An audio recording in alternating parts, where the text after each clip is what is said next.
The idea of gratitude in and of itself is connected to a su'udah. They call it Sudat Hoda'ah.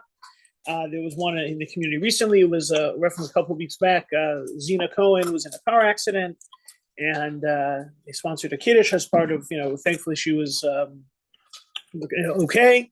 And we know that there's this idea of Thanksgiving, but Thanksgiving as a holiday, we may refer to it at the end, but I was talking with someone that Thanksgiving's Thursday night and Shabbos, of course, Friday night. So some people like to combine the two. I always do that. I feel like you're short changing Thanksgiving. Mm-hmm. It's a lot of food, but since when does a lot of food scare us, right? We have 3 day Yontif. You can handle. You can handle. Yeah, so if you can handle that, you can handle Thursday night, Friday night. Especially it's always so interesting how people go crazy for Thanksgiving. Nama always says it's strange because we do it every year. We do it every week. That's like prepare a whole year for Easter, Thanksgiving, yeah, exactly. And yeah, So she probably enjoys listening to the people. My By the way, Sharon, that's another shir. Can you call it Xmas or Kratzmach or Christmas? I've done that too. But my favorite meme is with the turkey and the chicken, and the turkey is like, Thanksgiving's coming, it's horrible, and the chicken says to the turkey, have you heard of Shabbos? I own a Menarche. Okay. Oh yeah. Yes. How about a turducken? Well, Thanksgiving. No, I own a Menarche. No, a Menarche was created, Oh yeah. And it's in the Jewish Museum, and I go, oh, I have that. And it's not going to happen again for a really long time. That's Thanksgivika. Right, Thanksgiving. at the same time. The only unique thing is that 2025 actually has 9 days of Hanukkah, because the 8th day of Hanukkah was January 1, 2025. So, and the other 8 days are this year. So it's 2025 is one of the, I think it's the only time in a really long time, or in the next 1,000 years, that there'll be 9 days of Hanukkah in a calendar year. Of course, it's not. It's okay. It's good because my daughter's coming in from Florida, and she says we have to repeat the 8th day. Oh yeah, because she's coming the next day. We're leaving Florida for a weekend for Hanukkah. So the idea of a Sudat Hodah, it's something that people are familiar with. Jews and food, people are familiar with. But what about this idea of a Jewish meal of gratitude in particular? It's one of these things that is built into kind of an understanding. We know that when we give thanks, there's Gomel blessing, right? The Birkat HaGomel, when people come through a rough experience. There's the idea of Jews are Yehudim, right? We're named after Judah, who's about thanks, and we know that that's part of what we are. We know Moda'ani are the first words that are recited. So the gratitude is part and parcel of Judaism. But the idea of a Sudat Hoda'ah, this Thanksgiving meal, how does it evolve into a concept? We know we love the food, we love giving thanks. It's like the chocolate and peanut butter. Who put it together? So we're going to trace a couple of sources, and one is this idea of gratitude being done publicly comes from Tehillim. It's in the first source there. It's Psalm 109. Odeh Hashem ma'od bifi. I will give a lot of gratitude towards God. I'll be very grateful towards God with my own words. Uvesoch rabim ahalelenu.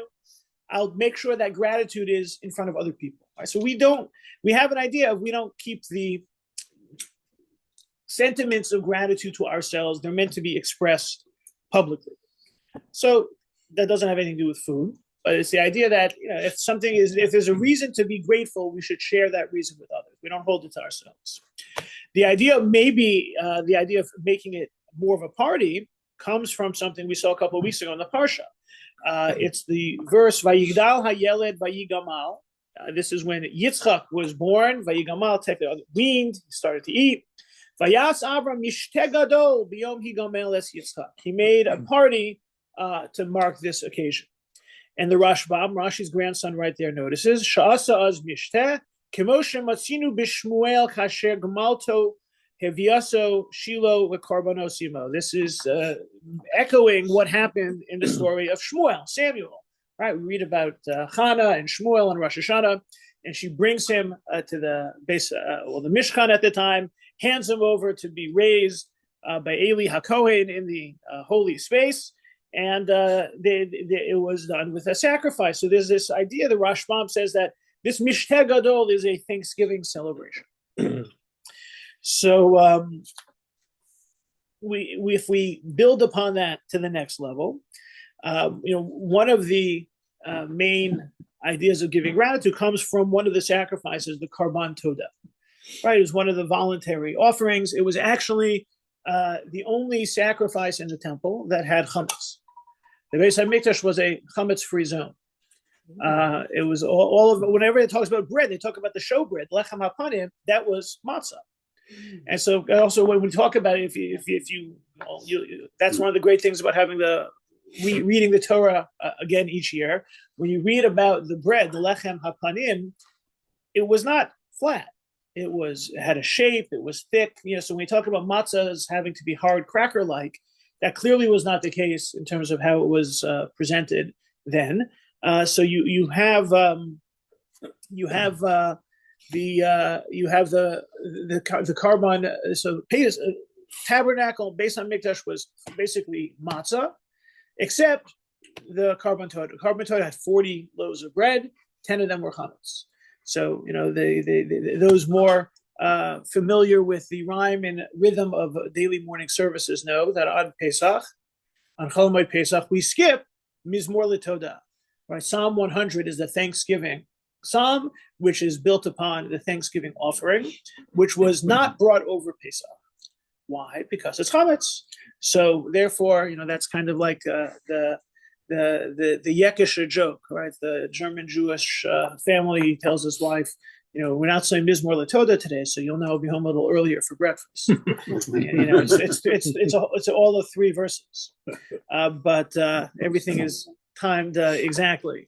So so you have the Thanksgiving offering, and so the Hamek Davar source number 4 is the Nitziv, Rabbi Naftali Tzvi Yehuda Berlin, the head rabbi of Volozhin, and he's commenting on verse in Vayikra where they talk about that Achalat Lechem Chametz Yakriv Karbano. They make a special point of noting that the Thanksgiving offering was chametz; it had bread. So he talks about the mashmos hamikra the tachlis hakarban hu chalos lechem chametz. It seems that they're putting extra emphasis on the chametz dika bread. Ve'ayini the tachlis toda shaba al hanes hu kedei l'saper chas eshem shegamal alav. You bring a Thanksgiving offering. The purpose of it is to talk about the kindness that God did, right? Like we saw expressed in Tehillim. Umitam zeh riba hakasu belechem. And therefore, the verses describe a sacrifice that has a lot of bread and a shorter time period to eat the sacrifice. Usually, the sacrifices you had you had a certain time frame, and the time frame to eat the Thanksgiving was shorter. So, a lot of food, a short period of time. Because the idea is you have to have a lot of friends over. You have to have a lot of people over, because how are you going to finish all of the food without having more people? And you therefore want to have the ability to tell the story to a large crowd of people. You have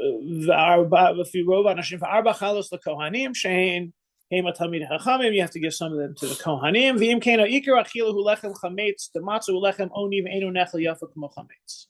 And so the idea is that, especially chametz, if you're going to have company over, nobody wants matzah, right? It's like the first Shabbos after Pesach. Someone wants to have matzah for it's going to be this year Pesach ends Thursday night, right? So Friday, lest you be tempted to serve matzah again. You see it right here, but serving matzah is really no one's idea of a good time. On Pesach, you have no choice.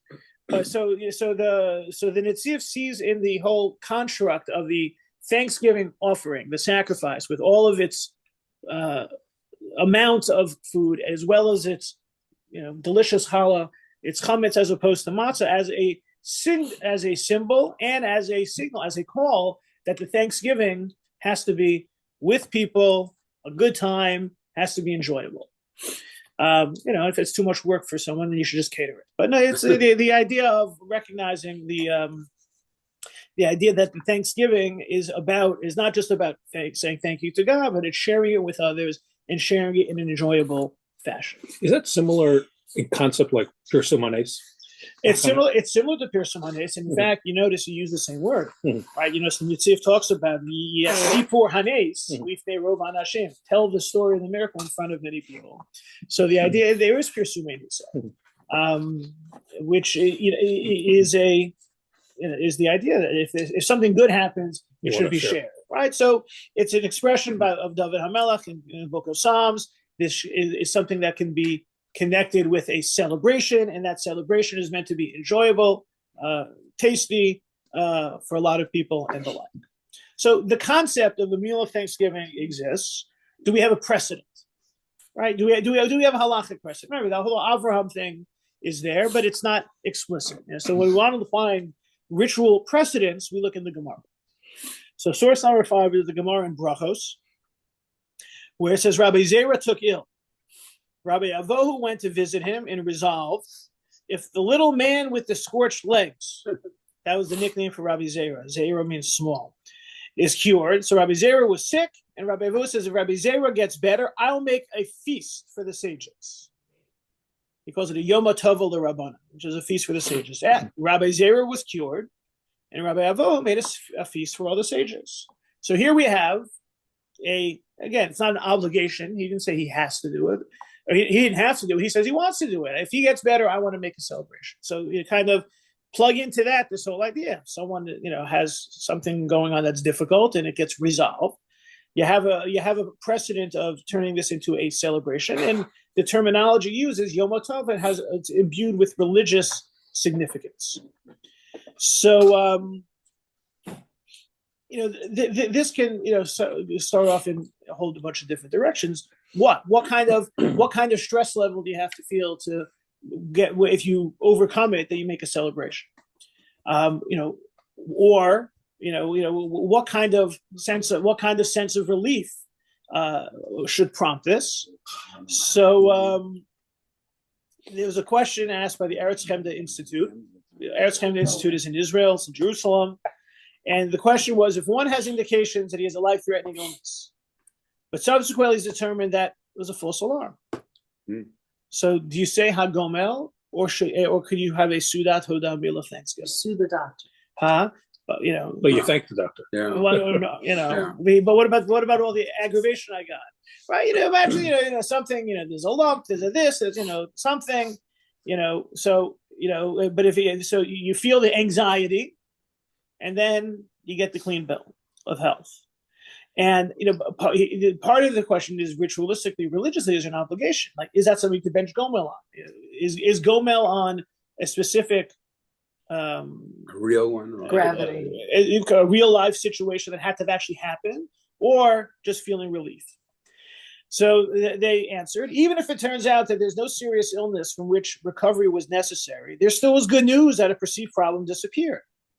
The logic behind such things appears to be as follows. We're always in danger, right? Just that it's not natural to feel it, right? He invokes the Asher Yatzar bracha, right? Asher Yatzar Es Adam. We say the bracha that going after using the restroom, right? That we recognize that God made a human body that has all of these, holes and pipes and the like, because, that even if one of them would get stopped up, even if one of them didn't work, if anything was going wrong, right? I couldn't be able to stand up. So there's always that possibility. So, however, when we understandably come face to face with the prospect of our mortality, it's a good time to thank Hashem for our continued existence. So, if one wants to make a sudat hoda'ah upon receiving, for example, a negative biopsy result and a suspected malignant growth, he should be encouraged. So, as he talks about having the Thanksgiving meal, he doesn't say to say bench gomel.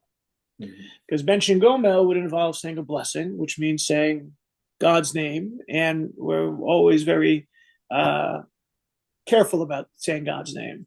For those who want another example of that, the Hashkama Shir on Shabbos is about the blessing called Baruch Sheptarani. It's the bar mitzvah blessing. Usually there's bar mitzvah. We'll talk about whether it's for bar mitzvah. Name is not in that. So it is, but it's not recited. And if for those who come, that's what we'll get into. So it's kind of strange that we're so hesitant. It's one of the interesting. Look, we have respect for God, but this idea of not taking God's name in vain, even if we kind of feel it. So but in general, that's the halachic approach. If we're not really sure, when in doubt, say it without. Right? We don't say God's name. It comes up a lot with the bracha of Shechianu. We put the Shechianu in on holidays and on once a year types of observances. It's really the blessing over good news. So what level of good news is it? I mean, this always comes up. People ask questions: what can I buy? Can I go shopping in the 9 days, or can I go shopping in the Omer? And what level of joy rises to the level of Shechianu? Really, it should be if you feel joy, Shechianu. It's similar. There's a bracha of Hatov v'Hameitiv, which is technically is the blessing on news that's good for you and other people. So they say, like, if you buy a new car and you're happy, you say Shechianu. If the new car is going to be used to drive carpool or give somebody a ride, then it's Hatov v'Hameitiv, it's for other people. But for the most part, people don't say, and you're probably thinking, when did I ever say that? And it's because we kind of become more reserved in our expressing our celebratory or grateful emotion. Really, we shouldn't. Based on what we said at the very beginning, you should be full-throated in the endorsement. It's similar to the idea of Hatov v'Hameitiv is also the blessing that can be said if you have a better bottle of wine. Right, you say Hagafen over wine, and you don't have to make another Hagafen over a new bottle of wine. At the same time, if it's a new bottle of wine that's brought, and it's even better than the first, that's considered a Hatov v'Hameitiv. God gives us good things, and He gives us even better things. But it's not really that commonly recited. I mean, anyone ever heard it recited before? No, all right, so Marty is aware of that bracha. I know. Rabbi Luxstein at KJ is very makpid on these Thanksgiving and good news blessings, and he'll always at a Shabbos table or at a shul dinner he'll stop to get everyone's attention. Someone just gave me a glass of wine from a nicer bottle, and Hatov v'Hameitiv. So here, okay, we're more reluctant to say the blessing, but we're certainly not shy about eating. So the Sudas Hodah gets introduced. So, this idea, okay, so it's nice, you're grateful. Is there religious significance like for other people? Is it a Sudas mitzvah, right? There's a little bit of a difference. So just because you want to say thank you and show gratitude, is there a mitzvah involved for other people being there? So Rabbi Shlomo Luria writes, every feast that a person makes that is not purely for camaraderie and enjoyment, but in order to give thanks to God or to publicize the performance of a good deed, or to publicize a miracle, is called the Sudat Mitzvah, a feast that has the status of a mitzvah. So if you have a gathering and you're giving thanks for something, that becomes a Sudat Mitzvah. Meaning you can start thinking a little bit about Thanksgiving, as Thanksgiving capital T, next Thursday, in terms of the role of Thanksgiving as a Jewish concept. Here, if you're having a meal to give thanks, that becomes a Sudat Mitzvah. He didn't say, he says performance of a good deed. Maybe there's something. There's a mitzvah taking place there, so it becomes a Sudas mitzvah.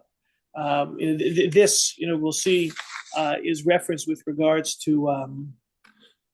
They talk about for a bar mitzvah, the idea of bar mitzvah, right? What's the expression? We hope that it should be more mitzvah, right? Some bar mitzvahs are more bar than mitzvah, right? So it's the idea of, but is a bar mitzvah, right? We know a wedding is a Sudas mitzvah. We know a siyum, right? A siyum Sudas mitzvah. You can eat meat in the 9 days when you normally don't because it's a Sudas mitzvah.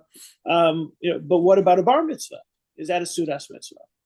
And so usually the short answer is no, because first off, most bar mitzvahs don't take place on the day of the 13th birthday, right? It's we don't really link the two always having to be together. So Rav Shlomo Luria becomes the source, and he also talks about it in that text in Bava Kama. He talks about the idea that a bar mitzvah should be a Sudas mitzvah if it's on the day of the birthday, or if it's not on the day of the birthday, if the bar mitzvah boy gives a Dvar Torah.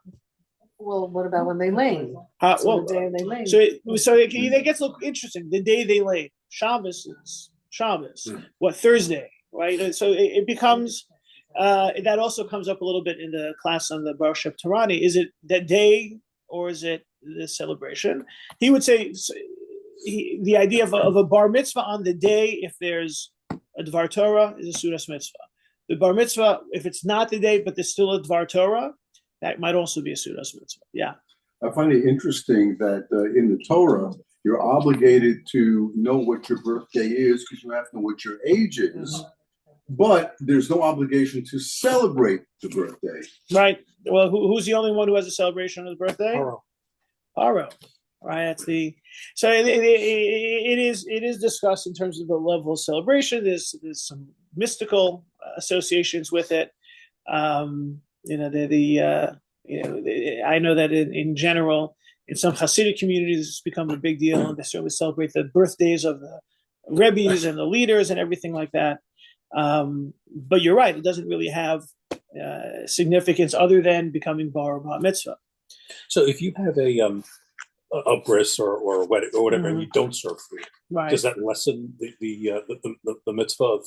So- is it Just the not? gifts. Is it an Yeah. obligation to have those? So it's interesting. Does a mitzvah require a suda? Right.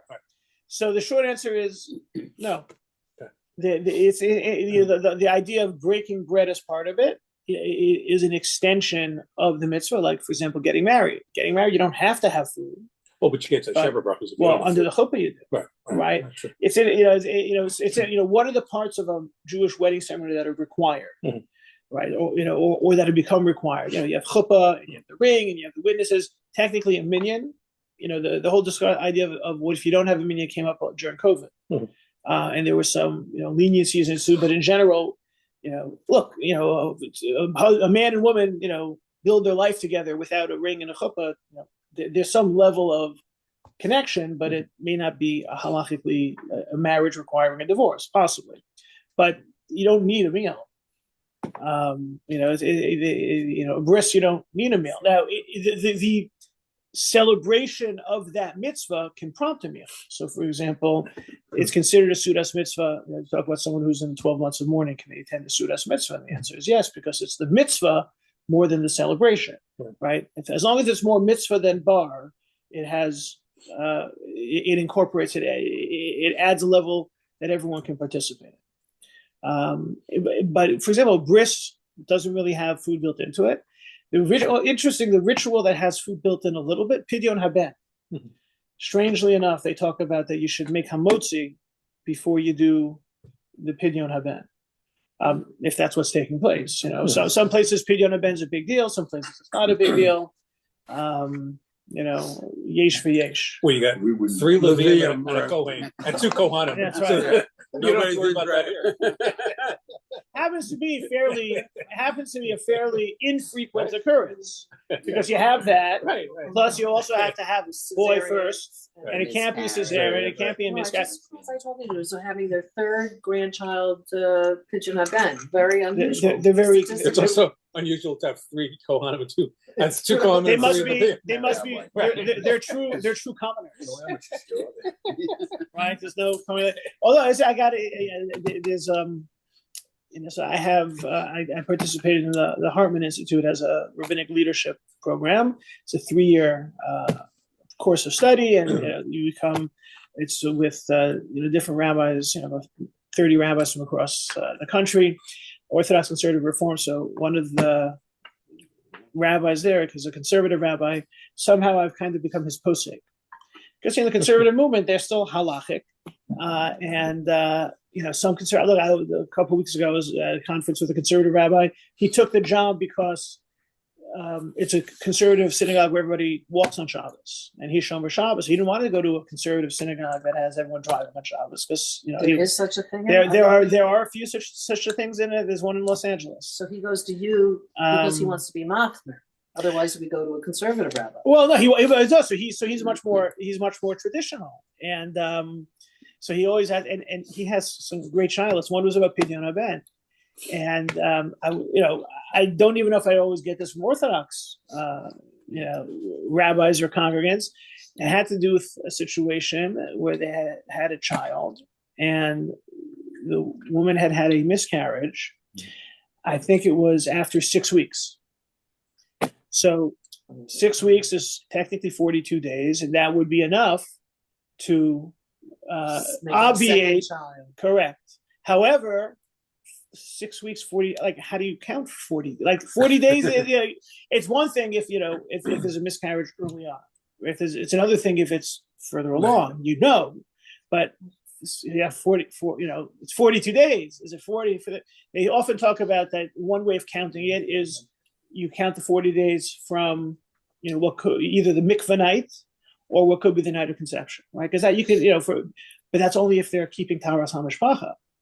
So that far we didn't go into the question. So it was, so this is one of those examples where, it's kind of, true, false, and machlokas.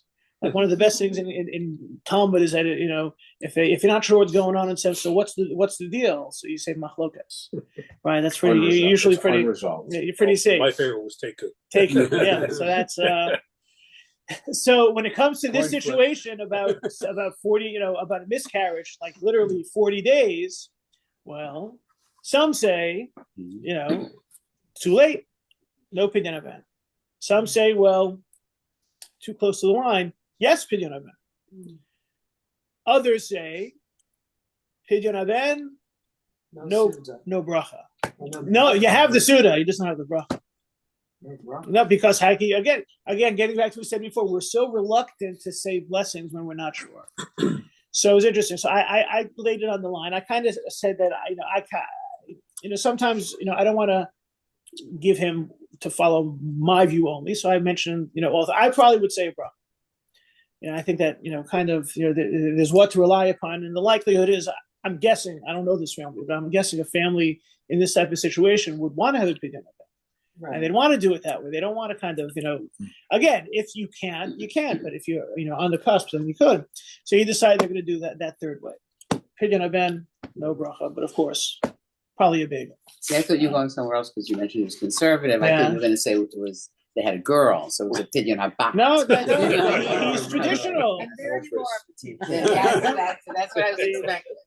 I wanted to get you have the coins. You have the quarters. You have the dollars. Something pink.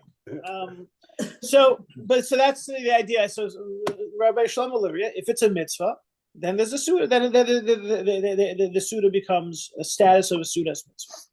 So there's a very famous precedent for this, and that has to do with the Chayei Adam. Chayei Adam is Rabbi Avraham Danzig, living in the 19th century, and he talks about within the laws of Purim, whoever's had a miracle occur for them, and all the more so the inhabitants of the city, can establish by popular agreement for themselves and those who come after them to make the day into a Purim. Right? Why Purim? Because Purim is basically a celebration. There's not that much. That's the spiritual side of things. The ritual. There's the Megillah that you say a bracha over, but otherwise it's charity. It's gifts of food. It's a meal. So if you have something like Purim, a salvation, then make a Purim. And there have been examples in Jewish history, different locations, Libya, other communities that created Purim when the communities face danger, because let's face it, Jewish communities are always facing danger. So they wanted it to make a Purim. And it seems to me that the meal which they make to commemorate the miracle is considered at the level of a Sudas mitzvah.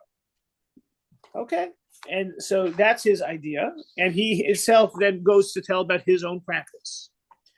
So too do we practice regarding the miracle which was performed for us. He's talking about his family in the year 5564, right? So this is like 222 years ago. The night of the 16th of Kislev, almost right around now. There was a death in the courtyard in which I lived because of a conflagration, a fire which started from gunpowder. Several houses in the courtyard fell, including one house that was mine and the room where my whole family was located. 2 half walls and 1 beam fell. Not a single member of the family did not shed at least some drops of blood. Right? They were wounded. God in his mercy and kindness considered for us the blood like a sacrifice to atone and saved us, and all of us remained alive. And even though I suffered a great loss of several hundred adumim, right, those damages, God in his kindness substituted blood for blood, meaning we paid in blood, but we didn't die. Money, yeah. Aside from us, there were killed and our many sins. In my court, 31 people died in this fire. In order to tell the wonders of God, I've accepted upon myself and my descendants without vowing. Right? We always cover our bases. That on the 16th of Kislev, since our land is already a day of fasting in many communities for the Chevra Kadisha to do kindness, to devote at least half of it for God, whoever can should fast. And that night after Mariv, gather, light candles, sing Shir HaYichud slowly and pleasantly. Right, Shir HaYichud is, for those not familiar, is one of the songs that's in the Rosh Hashanah Matzah that we don't say anymore, and the Shir HaKavod, that's Anim Zmiros, which we also don't say anymore. And afterwards, recite chapters of Psalms slowly. And after this, to make a meal for those who learn Torah and to give charity according to the blessing of God as much as one can afford. So there was an idea. There was a fire. There was a salvation, and they made a su'uda. And they turned it into Sudas Mitzvah. So we have this idea. Yeah. What about the people who's lost others? I mean, this Well, is not a community. We talked about how it's something we all share, and it's a suit up for the community, and you share the joy. But if this family escaped unharmed and third Well, others, so there's two types. There's the community being saved, or there's the family being saved. And he decided that this was such a big miracle that we want to make a Sudas Mitzvah. And it's not just the eating. You notice there's some, but beforehand they fast, and after they say Tehillim, they try to. Correct. Now, I'm sure they don't say a bracha because it's not a Yantiv. So you have communities that are saved can create their communal holiday, or a family or a personal, an individual who's saved can make it, and it's a Sudas Mitzvah. Again, we talk about Pirkei Avot. There's the famous that if you have three people who eat together and they don't share words of Torah, it's as if they've eaten non-kosher. Right? It's zivchei mesim, as if you've eaten killed animals. Right? That's that kind of like you kind of joke that if you're ever sitting at a table and what someone have a Dvar Torah? Yeah, have a Dvar Torah. If you sit at a table and don't say Dvar Torah, it's as if you ate non-kosher. That's the Dvar Torah. But here we're turning, so in general, look, all of our tables have religion. There's kosher and there's blessings, but here we're saying it's a mitzvah. It's turned into a mitzvah opportunity. And so I think that there's this type of a celebration. It really does shed some light on this whole idea of a Thanksgiving. Source number 9, and this is a blog post about Thanksgiving. Right, so Edward Winslow came on the Mayflower, and he wrote in a work called Good News from New England, which came written in 1624, recounting the tribulations and eventually salvation of the winter of 1621, the spring of 1622, right? That's where we get the whole Pilgrims and Indians and all that. So he wrote about that. And remember, he's living through it. So that having these many signs of God's favor and acceptance, we thought it would be ingratitude if secretly we should cover up the same or content ourselves with private thanksgiving for that which by private prayer could not be obtained. And therefore another solemn day was set apart and appointed for that end, wherein we return glory, honor, and praise with all thankfulness to our God, which dealt so graciously with us, whose name by them be blessed and praised now and forevermore. Amen. Right, the idea that if you have what to be grateful for, you can't hold it back. You should be grateful, and that's how those were the sentiments of the original Thanksgiving that we tell the tale about from the 1620s. And George Washington's Thanksgiving Declaration, right? Thanksgiving that we have is modeled off of it. They didn't. 1789. He made it on. It was the 26th day. Right now, therefore, do I commend to sign Thursday, the 26th of November next, to be devoted by the people of these states to the service of that great and glorious being, that we may then all unite in rendering unto him our sincere and humble thanks for the great degree of tranquility, union, and plenty which we have since enjoyed, for the peaceable and rational manner which we have been enabled to establish constitutions of government for our safety and happiness, and particularly the national one now lately instituted, for the civil religious liberty which we are blessed, and the means we have acquiring and diffusing useful knowledge. he picked that date. He picked that date then. Now, it didn't last. The Thanksgiving that we have now is more after Civil War. It was set as, and then it was moved. It was moved into later November so that it would be good for Christmas shopping. That was FDR, I think. Seriously, it's all Thought out. and Winter Black Friday. well, yeah, now 26th of November. so he did it then, but it didn't last. It was not a national holiday forever and ever. He made it that year in 1789. So again, it's all modeled after the fall of 1623 and the like. Well, because after the salvation of the winter of 1621 and 1622, then they made Thanksgiving. So you see that there's clearly a religious sentiment to giving thanks, and that giving thanks is to be celebrated. and this spiritual idea is echoed in a Jewish voice as well. We saw that when the Chai Yad and when Rabbi Danzig set up this day for his own salvation, they were fasting, they were davening, they were saying Tehillim. There was that aspect. The Kaf HaChaim quotes the Zohar, right? So this is a bit of a mystical voice that giving thanks is to God. It has a certain spiritual impact on the world. It's not just saying thank you to God. It's not just physical. It's also spiritual. And he quotes the Zohar that a person is obligated to praise before God and to publicize before everybody the miracles which take place. And then the Zohar asks the question, Amai ihu chovsa? Why do you have to express thanks? Doesn't God know? Why do we have to do this? Doesn't God know everything that was, is, and always will be? Amai pirsume do kame amadihu avid bihu yada. Why do we have to say thank you to God for God already knows what God did? Elavada yitzrich barnashus versuin isli shay kame v'chomad ihu avid begin the inon milan salkin v'chol pamalya dil elam iskanshin v'chamin vodin kulu kutshabrichu. The idea is that this is kind of on the spiritual realms. All of the universe has to hear this. It's not that we're not saying to God, we want to make sure that the angels, the spirits, all of the divine energy hears our declaration of thanks. And this is the idea of it's the heavens, right? We say in Psalm 19, we say it on Shabbos morning, Hashamayim misaprim kivodel. The heavens declare the glory of God, right? There's this strange idea that there's this living force within the universe that's not just people, that's not just spirit, right? The Rambam talks about this in Hilchos Yisodei HaTorah. He talks about how the planets are living beings, right? This is kind of a ancient Greek philosophy had this idea as well. And so here, from a Kabbalistic perspective, this is our declaration is not just for us. It's not obviously for God, but there's a spiritual energy from being grateful and declaring thanks in this religious sense.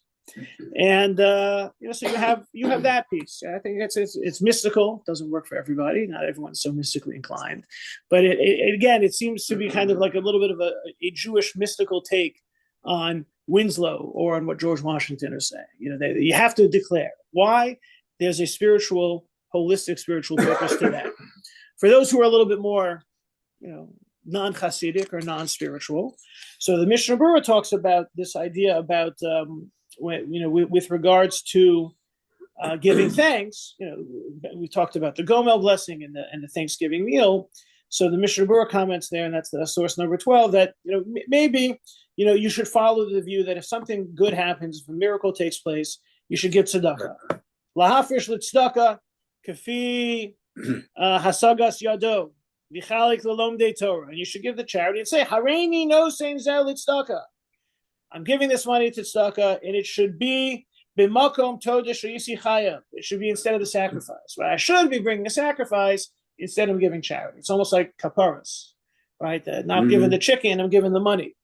V'tov roilo l'takein ezet sarchei rabim be'ir. And what